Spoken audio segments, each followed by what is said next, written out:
Buenas tardes, muchas gracias. Bueno, agradecer al comité organizador por la oportunidad de poder compartir esta experiencia de lo que es el trabajo paciente sometido con radioterapia y también a todos los asistentes al curso.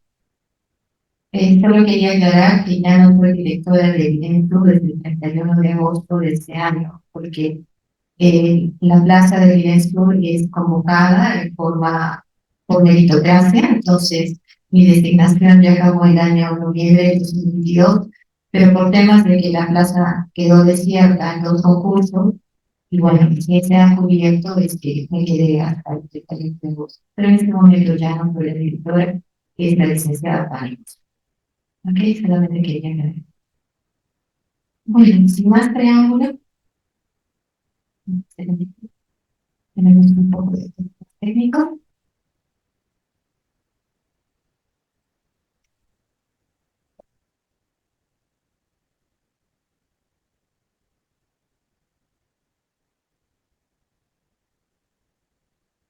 Y comentando que el TENSUR ha iniciado sus actividades en radioterapia hace muchos años atrás.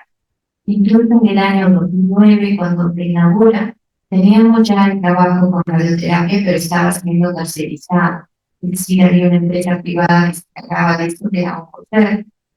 Después de esto, por motivos, bueno, de políticos y también por motivos de disolución del contrato de la parte privada, es que se encuentra el IRE convocando su propio equipo de radioterapia, tanto el equipo médico como el equipo de radioterapeutas, de físicos, porque todo el área de radioterapia es un equipo multidisciplinario. También el profesional de enfermería fue una parte importante en el área de lo que es terapia, que vamos a ver más adelante. Pero a raíz de unos 6 a 7 años atrás, miren, tiene 14 años de existencia, esto es ya manejado en forma directa del directo. Entonces, en un momento el directo inició con un acelerador lineal, con la empresa privada, bueno, por motivos que estaba antes. Luego tuvimos una bomba de cobalto que fue donada por el INEM, y en la actualidad ya tenemos el acelerador lineal, también tenemos la cobaltoterapia, pero lo que se da en este momento específicamente tendría que ser el acelerador lineal. ¿Bien? Bueno, tenemos que el 70% de los pacientes diagnosticados de cáncer necesitarán de tratamientos de radioterapia en un momento u otro proceso de totalidad. Y es por ello que dentro de los servicios de oncología radioterápica debe existir una enfermería oncológica. No puedo ser enfermera porque no es un equipo. Y déjenme explicarles más adelante por qué. Cualificada y especializada en radioterapia. Su actividad profesional se centra en la valoración y seguimiento en 4 áreas fundamentales. ¿Cuáles son las 4 áreas? Son el aspecto psicosocial, la nutrición, los consejos y cuidados de la piel y mucosas y la evaluación del dolor. En estos 4 es que vamos a basar nuestra ponencia del día de hoy.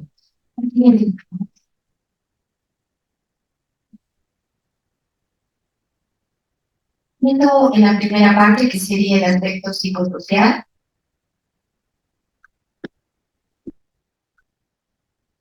vemos que el enfermero va a apoyar a la parte de psico-oncología. En el instituto, la psico-oncología está llevada por 2 psicólogas, una en el área directamente clínica adulta y otra en el área clínica de pediatría.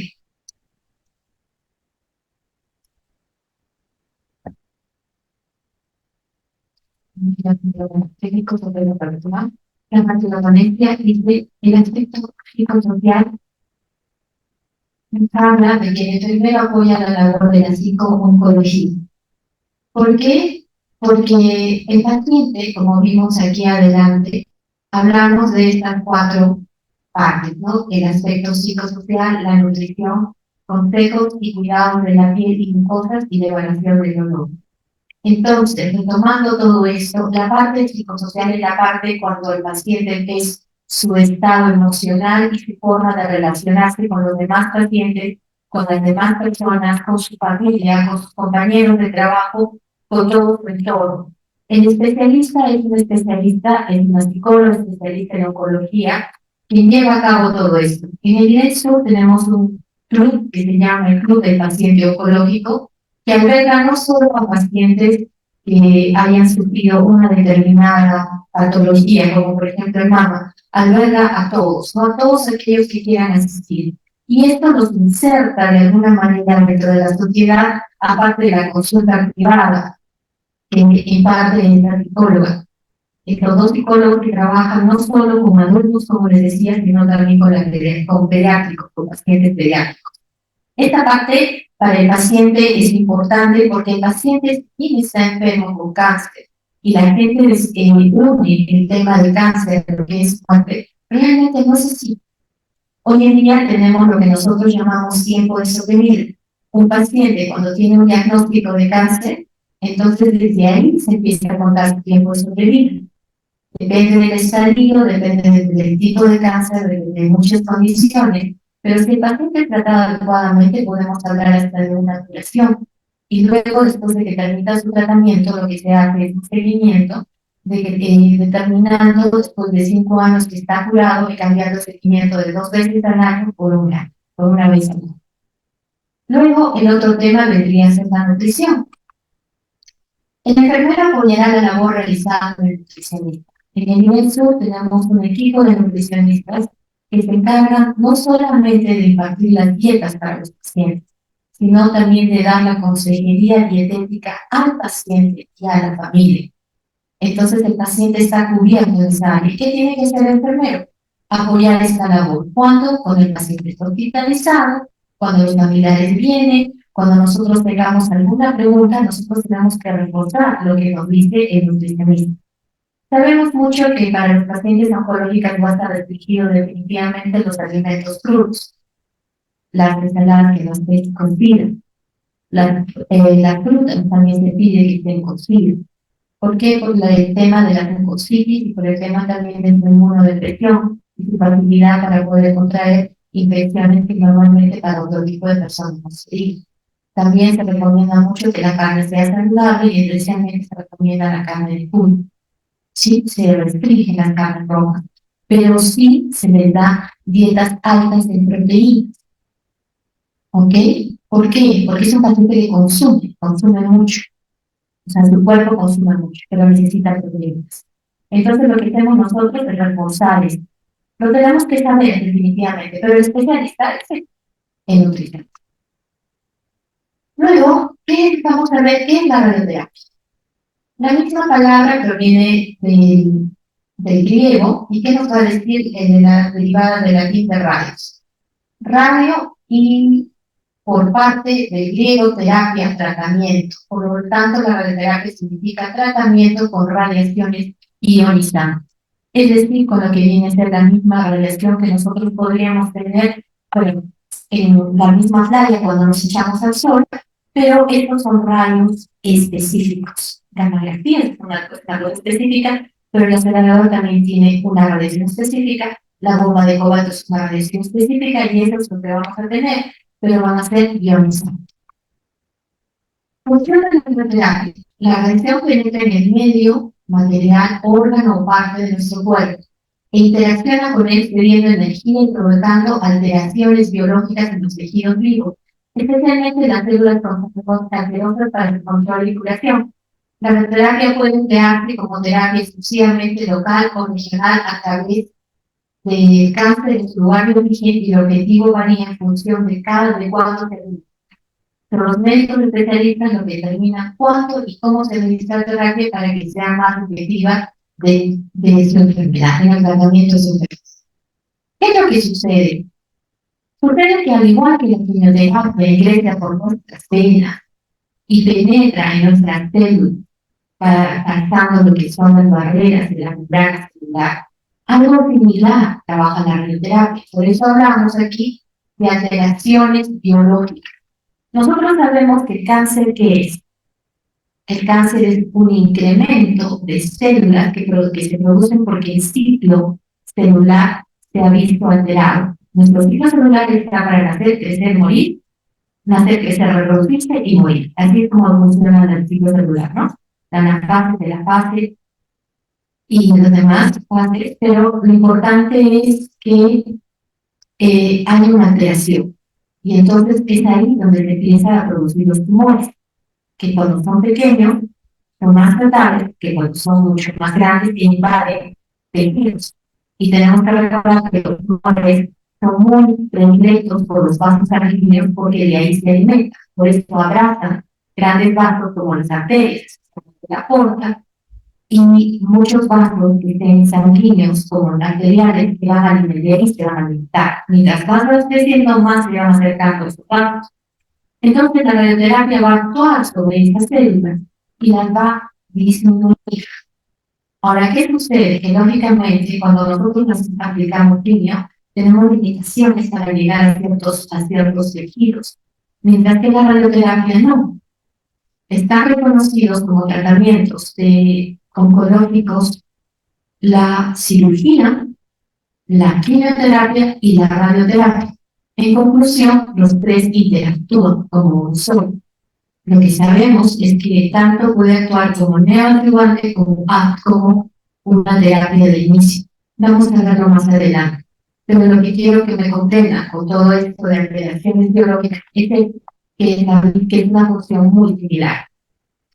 Ahora, por eso hablábamos de local o rojo regional, porque pueden llegar hasta lugares donde no puede de repente llegar la quimioterapia. Por lo que sabemos que nuestros vasos empiezan a dividir. La quimioterapia es colocada por vía endovenosa y los vasos van disminuyendo, llegando a los capilares y alimentando nuestras células. Pero probablemente la cantidad que llegue al mundo no sea suficiente. Entonces es ahí cuando la elección es la radioterapia por los lugares a donde no se puede llegar. ¿Y quiénes van a determinar, no? Si se administra, cuándo y cómo se administra, para que sea de forma más efectiva? Los médicos especialistas, porque es un tratamiento. Es igual que una medicina, solamente que trabajamos con rayos ionizantes. Aquí tenemos una máquina, es un acelerador lineal y vemos al paciente cómo está siendo protegido. Lógicamente, si nosotros vamos a dar este tratamiento, queremos que llegue al lugar, que no se expanda, ¿sí? Entonces, por eso es que protegemos. Podemos aquí al paciente con un montón de aparatos que van a proteger a nuestros órganos. Entonces, ¿cuáles serían las funciones de la radioterapia? Vamos a tener la radioterapia radical, en la que se administra como único tratamiento con el fin de curar y controlar la enfermedad. Definitivamente esto es porque está en un estadio más cercano, está en un estadio 1, un estadio 2, según el tipo de cáncer, lógicamente. Y la radioterapia se administra después de la cirugía y de la quimioterapia para consolidar el tratamiento, cáncer de mama, de linfoma. Es decir, este paciente puede ser que lo hayan tratado ya previamente con una cirugía, de una mastectomía, ha recibido quimioterapia, pero por el tipo de patología, porque el cáncer de piel son muy agresivos, entonces es que ellos empiezan a recibir este tipo de radioterapia que es adyuvante, o sea, es concomitante o después de haber sido un tratamiento y el otro tratamiento. Y las neoadyuvantes se considera o se denomina así a la radioterapia que se administra como primer tratamiento. Su finalidad es reducir el tamaño del tumor, facilitando así la cirugía posterior. Tenemos un buen ejemplo de esto, que no es exactamente la radioterapia, pero sí sabemos, todos conocemos los tumores de Wilson en los niños. ¿Sí? Ustedes saben que es un tumor que, pues, si es tratado adecuadamente, pues es un tumor que lo que hace primero es darle el tratamiento quimioterápico con el objetivo de reducirlo, porque este tumor exactamente se ubica en los riñones. ¿Sí? Entonces, al tratar de extraerlo con la idea, y lo que se trata es de preservar el riñón para no producir una infección al paciente. Entonces, por eso es que no es un tratamiento, lo estoy poniendo como ejemplo, de quimioterapia, lo que se hace, pero en la radioterapia funciona de la misma manera. Entonces, usamos radioterapia para un determinado tumor sólido, lo reducimos de tal manera que no invada la mayor parte de la zona retroperitoneal o peritoneal, de tal manera que lo podamos reducir y cuando sea la parte quirúrgica, para extraer, porque es lo que hace el cirujano, extraer el tumor, pueda lacerar menos tejidos nobles y por ende tampoco lacerar y evitar que esté más cerca de las venas, perdón, de las arterias, que son los vasos que alimentan todo nuestro organismo, y nosotros sabemos que un corte en una de las arterias puede producir una muerte súbita por desangramiento. Y esto puede ser un gran riesgo cuando empiezan los cirujanos a tratar de operación.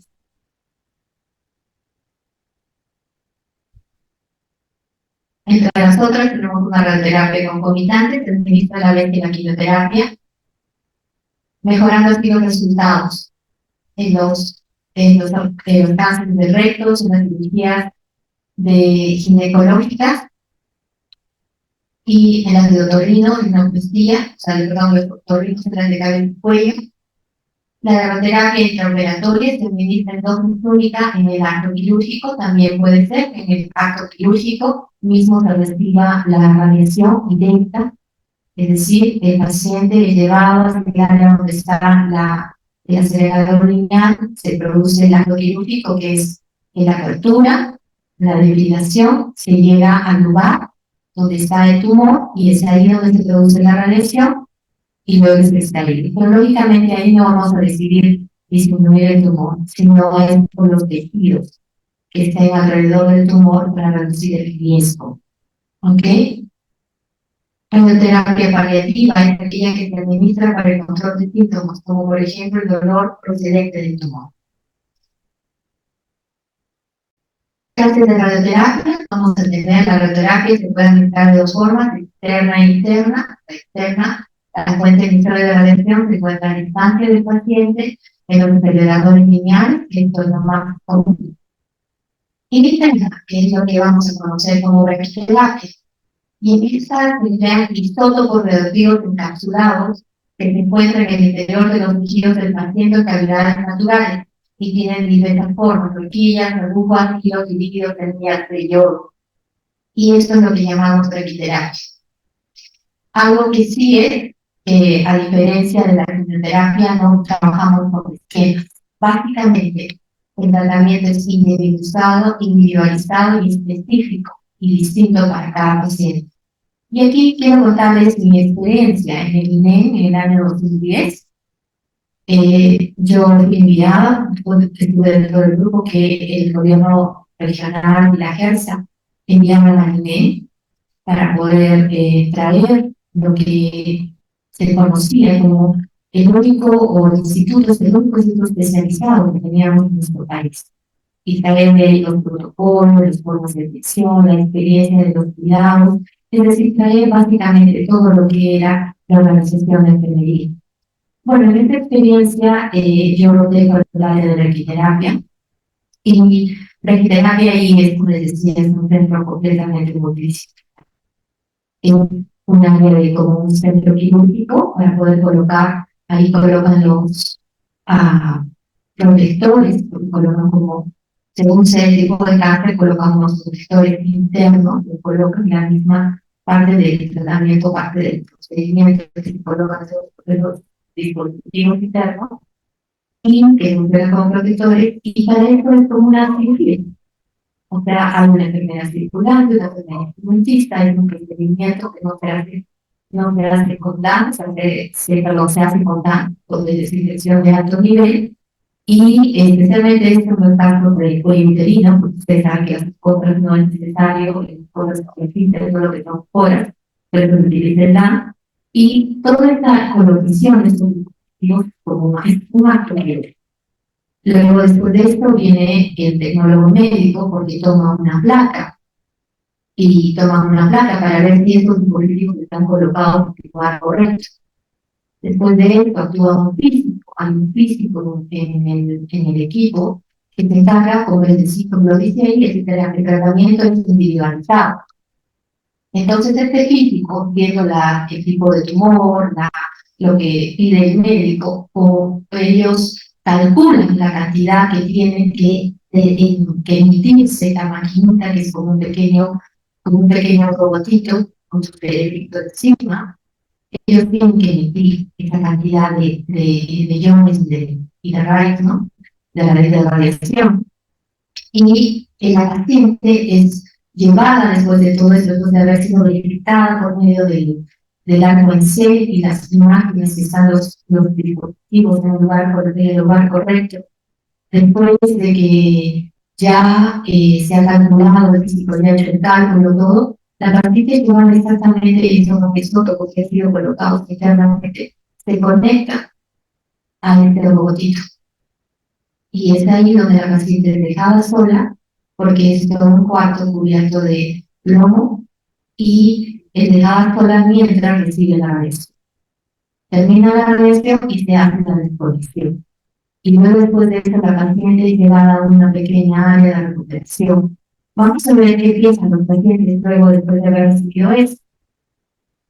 Bueno, aquí tenemos un radioisótopo cuando es colocado y tenemos a nuestra pequeña maquinita que lo podemos comparar con un Arturito, porque es así como el Arturito de la galaxia, de la guerra de las galaxias, muy similar, es el robotito. Entonces, dentro de las clases también de la terapia vamos a llamar la simulación, que la finalidad de esto es tener una serie de parámetros que varían según el tipo de localización, desde ahí como las características de cada paciente. Una simulación es algo que ayuda al médico para poder tomar un diagnóstico o una decisión directamente de cómo hacerlo. Y ahí viene la planificación, con los datos y medidas de tomas de pacientes que ayudan de forma conjunta por los radioterapeutas, radiofísicos y técnicos, y una vez concluido se procede al tratamiento del paciente. Y luego las marcas de la piel, estas marcas pueden ser puntos tatuados o líneas de rotular sobre la piel, y la enfermera se encargará de decirles a los pacientes cómo hacer su higiene vital con consentimiento y conocimiento de que estas marcas no deben de borrar. O sea, deben de tener cuidado y estas marcas deben permanecer antes de cada sesión. Este, por ejemplo, es un simulador. Le está colocando una simulación de cabeza y cuello. Están colocándole aquí un protector. Y aquí también están haciendo una simulación, pero están haciendo una simulación de otra área, por ejemplo, están colocando los protectores a los pacientes. Esta viene a ser la planificación. Ya vemos que ya han tomado la simulación ciertas imágenes y están viendo y decidiendo, ¿no? Cómo evaluarían este tumor, cómo lo harían para poder lograr reducir los cambios de alteraciones biológicas que hemos visto. Y aquí están las marcas de la piel. Los que conocen el servicio de cobaltoterapia del Hospital Goyeneche es similar definitivamente. La única diferencia entre un cobalto y un acelerador, que bueno, es la única, es una gran diferencia, es que el acelerador va a centrar su radiación en un solo lugar, mientras que el cobalto es un poco más expandido.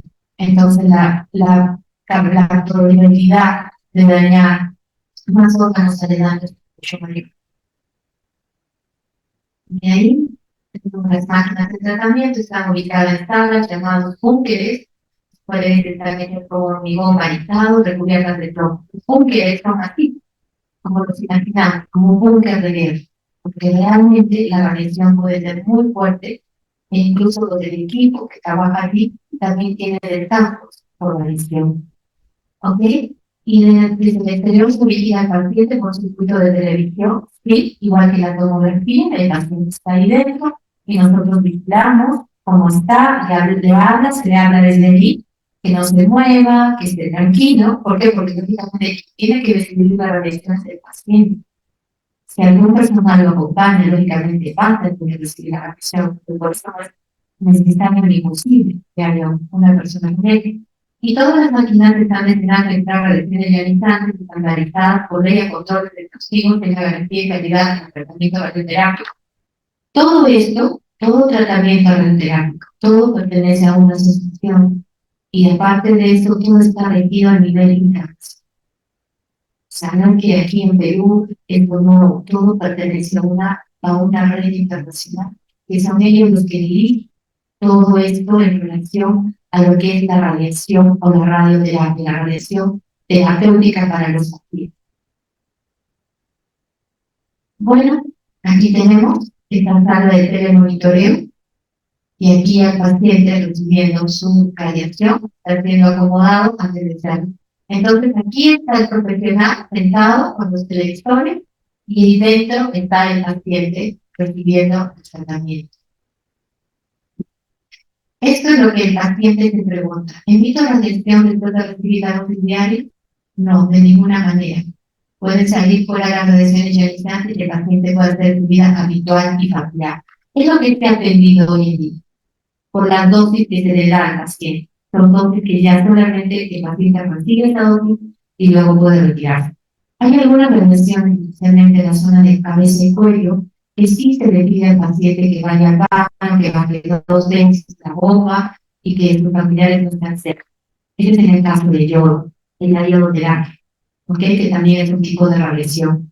Pero en este tipo de radiación, como la de la cerebro lineal, esta es lo básico, ¿no? Y el paciente puede hacer su vida habitual y familiar.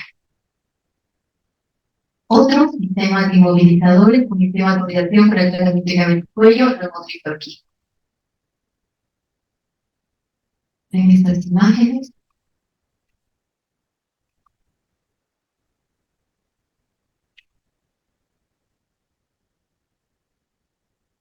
Aquí.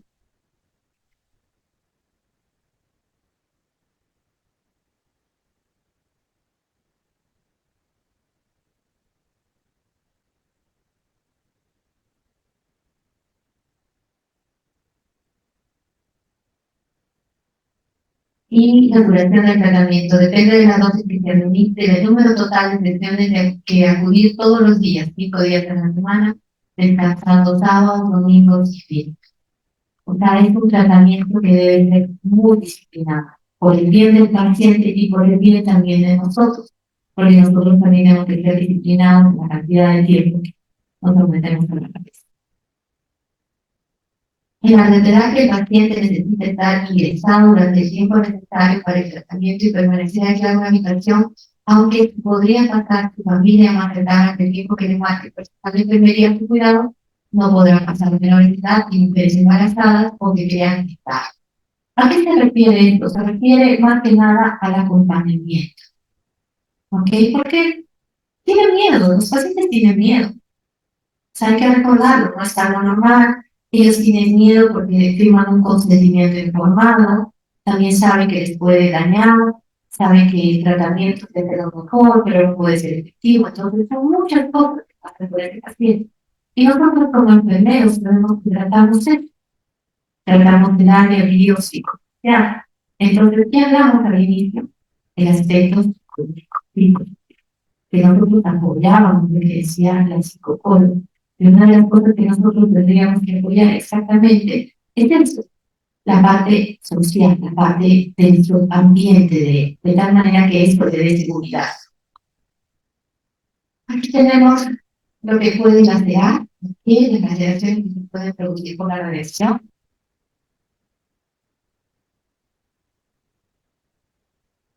Y por eso tenemos que ver los cuidados de la piel irradiada, que es uno de los 4 puntos. ¿Quieren aplicar a la experiencia? Tenemos que ver el lavado y hidratación de la piel irradiada. Hay que entregarle por escrito al paciente o familiar indicaciones de autocuidado, sobre todo aquellos que van a recibir sobre cabeza y cuello, mama o perineo. ¿Ok? Y se indica la aplicación de un producto hidratante emoliente que puede prevenir y retrasar la aparición de dermatitis y aliviar la sensación de ardor escosor que generalmente se acompaña con la dermatitis seca. Es recomendable que cualquier producto tópico sea de fácil absorción y es importante elegir productos que contengan menos alergenos como perfumes y también hay que tener control sobre ciertas nanolinas, ¿no? Las nanolinas son productos cosméticos que ayudan con la hidratación, pero tenemos que tener cuidado en esto, porque sean los menos alergenos.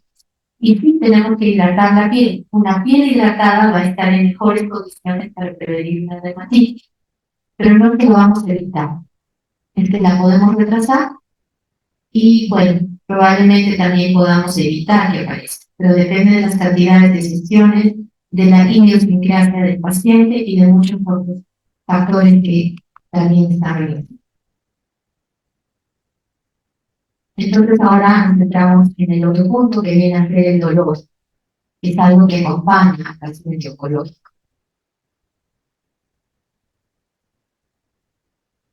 Y vamos a encontrar la definición de lo que es un dolor iatrogénico y oncológico. La International Association for Radiotherapy Pain, definió el dolor como una expresión desagradable, sensorial y emocional asociada a una lesión tisular real o potencial que describe como ocasionada por el dolor. Y añade más las siguientes consideraciones. El dolor siempre es un fenómeno subjetivo, la verbalización del dolor que prende, la experiencia dolorosa siempre es posible tener un daño tisular, pudiendo razones científicas, puede basarse en razones científicas, estrictamente psicológicas. La frase del dolor es lo que el paciente dice que le duele, es implícita y omite efectos de somatización, el estrés, la alteración cognitiva y la alteración del proceso mental. Y según Saunders dice, es una experiencia compleja donde es posible definir aspectos psíquicos, emocionales, sociales, espirituales. Sí, esto nos dice sobre el dolor endogénico de la International Association for Study of Pain. Pero nosotros sabemos en los últimos años que se ha tomado que si un paciente le duele, es decir, un paciente dice que le duele, porque le duele. Y no debemos de tomarlo como un simulador. Debemos de investigar qué es lo que le está pasando al paciente. Y sí puede ser que estos factores estén en el cuerpo, está somatizando, que hay estrés, que hay una reacción cognitiva y todo lo demás. Pero nosotros nunca podemos tomar al paciente como un simulador. El paciente no está simulando, el paciente está sufriendo y de repente necesita más atención de la enfermera, del familiar, de cualquier otra así. De repente quiere llamar la atención, pero por algo es. Siempre tenemos que ver esto nosotros como profesionales. No es un simulador. Si el paciente dice que le duele. Y sabemos que hay escalas de valoración para él. La más común es la EVA. Y las técnicas, ¿verdad? Tenemos la EVA que va del 1 al 10, así como hemos traducido algo cualitativo en cuantitativo para poderlo interpretar. Y las técnicas que normalmente son usadas por los niños, pero también nos ayudan mucho en la valoración del dolor. Entonces, ¿qué tenemos como la etiología del dolor oncológico? Aquellas que son causadas por el tumor, invasión directa del tumor y o metástasis o necrosión del cuerpo con los tejidos largos o tejidos nerviosos, causadas por el tratamiento, la cirugía, la radioterapia, la quimioterapia, causadas por debilidad generalizada, la superaprofesión, el herpes la nefritis y otras etiologías que puedan acompañar, como la artritis, la cardiopatía isquémica. Esta es la bibliografía que he usado, que es de la guía de cuidado de teátrica, que es de CEO, de la Sociedad Española de Oncología de Terapeuta y de Pérez de Práctica Clínica en Oncología Radioterápica. Ambas son bibliografías españolas que están bastante avanzadas en este tema. Incluso la enfermera en España juega un papel muy importante en el tratamiento del paciente. Y bueno, dejarles el mensaje, ¿no? Salvar una vida, pero salvar es.